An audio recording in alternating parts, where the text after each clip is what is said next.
Modern life can be chaotic. We are always so consumed with busyness. We're always on this ambitious quest to get, to achieve, to attain to some level of success. And it's different for all of us. We are a society of people where a sense of ownership, of possessing, of getting and having are like the most important ideals in our very short lifespans as human beings. Hey friends, welcome back to the channel. If you're new here, you're watching Living Free, and this is where we discuss some of the things that can become hang-ups for us in hopes of offering some encouragement and some inspiration to become liberated. So please support this work by picking up a free subscription. So I know life can be incredibly stressful at times, but that's kind of how we're trained, to always be stressed out. And dopamine always keeps us moving forward. And we can thank dopamine for all the incredible advancements that we've made as a species. But we can also thank it for that relentless pursuit of success and happiness that we're always chasing and never grasp it. And this relentless pursuit leaves us little time to have a sense of real peace and tranquility. But I think there is some value in seeking an understanding of how the heart and the mind are connected and the nuances of what can be called the internalized mind and the externalized mind. Ramana Maharshi is a revered Indian sage, and when he was alive, he taught many profound teachings on the connection between the heart and the mind through what is the practice of self-inquiry. And self in his teachings is not referring to the personal egoic self, but rather the capital S self, that is the original sense of I am, the sense of being that is underlying the nature of everyone and everything. And it is through this self-inquiry that one can realize their true nature, which exists before all the constant chatter and the conceptualization that goes on here in the mind. A nature that is before all this conceptualized identity and persona, and you could call the small self. This is the original self that is always in the depths of the heart. Ramana teaches us that the mind operates essentially in two modes, the internalized mind and the externalized mind. And you may have heard me refer to this externalized mind often in previous videos, but I think that having a better understanding of these two aspects can serve as a helpful pointer towards finding true peace and happiness in our lives as we're on this path towards liberation from all the traps that we have found ourselves in. So let's explore this internalized mind. It's a state of turning inward where our attention is able to relax back into the heart space area. Sometimes this is called the heart mind, the origin of being. And it's here that our senses cease to be distracted by everything that's going on in the external world, where there's a quietness and there's an abiding tranquility that's always happening here in the background. And we're no longer caught by all the personal ambitions of the identity, of the psychological self. We're not caught by all the contents that is out there in the world. With this, there can be a profound sense of coming home, to a home that you forgot that you had. Ramana said, with repeated practice in this manner, the mind will develop the skill to stay in its source. And he goes on to say, not letting the mind go out, but retaining it in the heart is what is called inwardness. Now, in this state, untruths are seen through, and a sort of natural clarity can emerge out of the nothingness. The clouds of the externalized mind start to disappear, and this new sort of deep reflection can begin to occur. And this is where we can ask the very deepest question: who am I? You may find that you're not who you thought you were. You might find that what you thought was true might not be true at all. The eye with which I see God is the same eye which God sees me.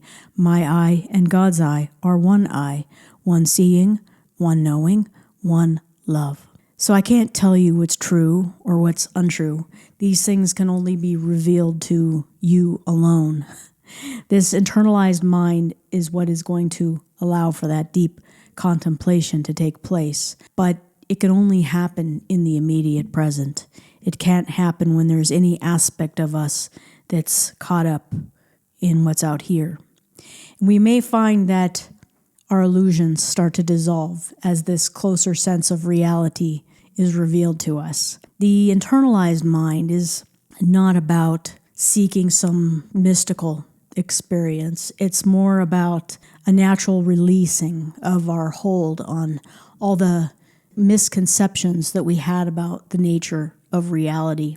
Most of us are more than familiar with this externalized mind. It's our default way of being. It's the mind that we use to engage in the world. It's completely outward focused. It's that cognitive mind that processes everything, that tells us how we're going to react or respond to what's happening around us in our environment. It gives us our perceptions and our responses to what is happening all around us. It's how we are able to function and survive in the world. But as conditioned, trained human beings, we also have this really great propensity to be over-identified with the externalized mind and the things that it engages with. This over-identification creates a disconnect from what we are in here. So we all know what that externalized nature feels like. And I'm sure that you probably can agree with me that we take things way beyond just basic functional living. We find ourselves in this unending pursuit to always feel better through our compulsions, our cravings, our aversions, our various expressions of lust or hate or anger, our pursuit of any means to feel relief from the sense of anxiety and the dissatisfaction. And if we look around, we can see that the whole world is also caught up in this over-identification with an externalized mind. So the teachings about the two minds can be found in many traditions, even if the languaging about it is different. For instance, Eastern philosophies teach about detaching from outcomes, from results of doing something, and being more concerned about the doing for the sake of the doing, working for the sake of the working, creating for the sake of the creating, a sort of soul craft. And we can find teachings about this in the Bhagavad Gita, the teachings about how inner fulfillment can be found without seeking validation from the outside world.